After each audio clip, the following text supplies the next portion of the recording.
Salut les fans du FC Barcelone, salut les fans du football, j'espère que vous allez bien aujourd'hui parce que moi je pète la forme. Le FC Barcelone remporte son match face à Las Palmas sur le score de 2-0. Victoire très importante parce que ça nous permet de revenir en tête de la Liga en attendant le match du Real Madrid le lendemain. Bon, pour l'instant, le Real Madrid est 3e, Atlético est 2e vu qu'ils ont gagné en après-midi. Donc, pas de conséquences par rapport à nous. Nous sommes toujours premiers et ça fait vraiment plaisir. En vue du match difficile qui était opposé à nous aujourd'hui, on a vraiment galéré les gars, je vous assure. Le match était tellement difficile, surtout en première mi-temps parce que Fermín López il n'était pas au top de sa forme. Je ne dirais même pas au top de sa forme parce que pour moi, Fermín López il ne correspondait pas du tout au système mis en place peut-être par une équipe de Las Palmas qui était bloc bas. Ici, il fallait la créativité dans l'entrejeu. Et c'est ce qui a totalement changé le match à l'entrée de Dani Olmo en deuxième mi-temps. Mais avant de parler de cela, on va revenir sur tout ce qui s'est passé en première mi-temps. Nous allons parler un peu de Pedri. Pedri qui n'a pas fait un très bon match. C'est vrai qu'il nous a habitués au standard vraiment très élevé. Il n'a pas fait un mauvais match. Il a fait un bon match, mais pas un très bon match. C'est aussi la même chose avec un Lamine Yamal qui en première mi-temps n'était pas du tout dans son assiette. Vraiment, je le reconnaissais pas du tout. Ses contrôles ratés, ses passes approximatives, il voulait toujours en faire trop. Mais en deuxième mi-temps, il s'est réveillé et il a su montrer de quoi il est capable. Et c'est pour cela que moi, je suis très satisfait de son match. En deuxième mi-temps, il a eu cet esprit de révolte là qui a permis à ce qu'il place cette passe magnifique pour Dani Olmo. Et ce dernier finit de manière magistrale, vraiment. Dani Olmo, c'est ce joueur-là qui, c'est qu'il réussit à être épargné des blessures. Je vous assure que ça sera un monstre. Parce qu'à son poste, je vois quasiment personne au Barça qui peut rivaliser avec lui car il a 100% de ses capacités. Et encore, aujourd'hui, je ne l'ai même pas trouvé à 100%. Donc, c'est pour vous dire vraiment l'étendue de son talent. On va parler un peu de la défense qui était plutôt bonne. Eric Garcia qui a fait un très bon match aujourd'hui. Vraiment, Eric Garcia, depuis le début de saison, il me satisfait sur tous les plans. Plan du hors-jeu, solidité de la défense. Vraiment, quand il joue, moi, je suis serein. Alors qu'il y a 2-3 ans, je n'aurais jamais dit ça de Eric Garcia. Vraiment, je ne sais pas ce qu'on a donné à Girone, mais il est totalement transformé. Avec un Pau Cubarsí à côté aussi qui a fait un match très sérieux. Donc les deux de la défense étaient plutôt sérieux. Un Chesney que beaucoup ont critiqué, que beaucoup ne voulaient pas voir au goal, que beaucoup ne comprenaient pas pourquoi Iñaki Peña était au banc.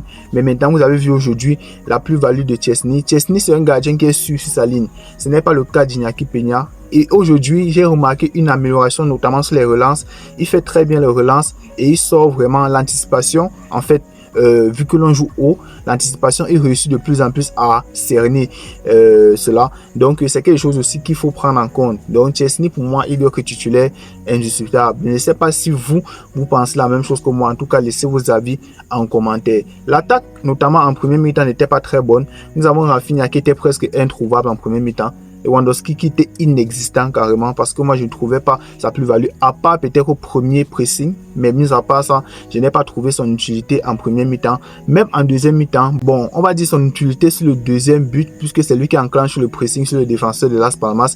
Là il perd le ballon, passe de Rafinha, but de Ferran Torres. Ferran Torres aussi d'ailleurs qui fait que monter en puissance. Ferran Torres qui fait de très belles entrées, qui est de plus en plus chirurgical devant les buts. Et moi j'aimerais voir un Ferran Torres titulaire. Je ne sais pas pour vous, mais moi personnellement j'aimerais voir un Ferran Torres titulaire dans les matchs à venir. Lewandowski, c'est vrai, c'est un attaquant de classe mondiale, mais il doit se bouger. Il doit se bouger. L'HPS, on n'a pas refusé, mais il doit se bouger. Et je pense que c'est qu'il ne continue pas dans la même lancée qu'il était en début de saison, tout feu, tout flamme, sa place risque d'être en danger. Et Flick va commencer à comprendre certaines choses. Lewandowski, c'est un attaquant de classe mondiale. C'est vrai, peut-être que Ferran Torres n'a pas cette faculté de placement dans la surface, cet instinct de buteur, mais de manière chirurgicale, Ferran Torres répond toujours présent quand on fait appel à ses services. Donc pour ça, moi je le félicite. Voilà, je vais un peu revenir au niveau du milieu de terrain parce que ce n'était pas très fluide. Vous avez très bien remarqué. Casado qui n'a pas fait un match dégueu, qui n'a pas fait un excellent match, qui a fait un match moyen. Vu comment Las Palmas défendait, vu comment Las Palmas a voulu mettre leur jeu en place, leur jeu bloc bas et enfin exploser en contre-attaque, moi c'était pas un dispositif qui devait être favorable à Casado. Casado n'est pas ce genre de joueur là qui aime jouer avec une équipe en face qui joue en bloc bas. Je vous ai dit plusieurs fois ici dans plusieurs débriefs, quand une équipe en face joue à bloc bas, le joueur idéal c'est Frenkie de Jong. Frenkie de Jong c'est celui-là qui est capable de garder le ballon, éliminer 2-3 joueurs, rester sous pression et pouvoir distiller les ballons de manière facile. Alors que Casado c'est un joueur plutôt box-to-box qui a besoin d'un pressing intense des adversaires pour pouvoir valoir ses qualité. Donc c'est un peu ça que je reproche un peu du côté de Casado. Donc ce n'est pas un joueur que en bloc bas il va réussir à te débloquer une situation. Mais bon, il a fait un match moyen, il a fait un bon match. Pedri était vraiment cadenassé aujourd'hui. Si vous avez remarqué, quand il touchait le ballon, c'était 2 joueurs qui arrivaient sur lui. 2 joueurs carrément, on ne voulait même pas le laisser se retourner un peu.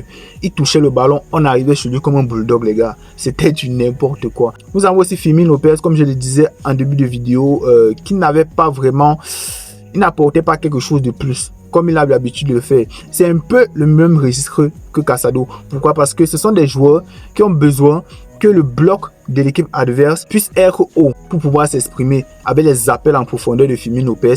Mais quand le bloc est bas, c'est difficile pour qu'il puisse s'exprimer, c'est difficile pour qu'il puisse avoir l'espace. Et là, c'est exactement le registre d'un Dani Olmo, par exemple, qui dans les petits espaces fait très mal. Vous avez vu son but. Tchac, tchac, petit espace, il a mis son but tranquillement. Donc c'est pour vous dire vraiment l'impact que Dani Olmo peut avoir dans n'importe quel dispositif mis en place par l'adversaire. Victoire très importante aujourd'hui, vraiment, elle était capitale. On devait absolument gagner, même quand le match n'a pas été très abouti du côté du FC Barcelone. Mais l'essentiel est fait. Et on se retourne maintenant la semaine prochaine sur notre match face à Atlético de Madrid en Coupe du Roi. Mais la mission est accomplie pour aujourd'hui. On va parler un peu de l'arbitrage. L'arbitre en lui-même, il a été impeccable durant tout le match. Je ne vais rien reprocher à l'arbitre. Mais ce que moi je veux reprocher dans cette situation ici, c'est la VAR. La VAR a voulu douiller l'arbitre. La VAR a voulu douiller le FC Barcelone. Pourquoi? Parce que c'est l'action qui pouvait donner le penalty à Las Palmas. Qu'est-ce qui s'est passé? Bien sûr qu'il y a main de Eric Garcia. Mais déjà, premièrement, avant la main de Eric Garcia, il y a la main du joueur de Las Palmas. Ça, c'est déjà de 1. Et de 2, le même joueur de Las Palmas qui manie, il est hors jeu.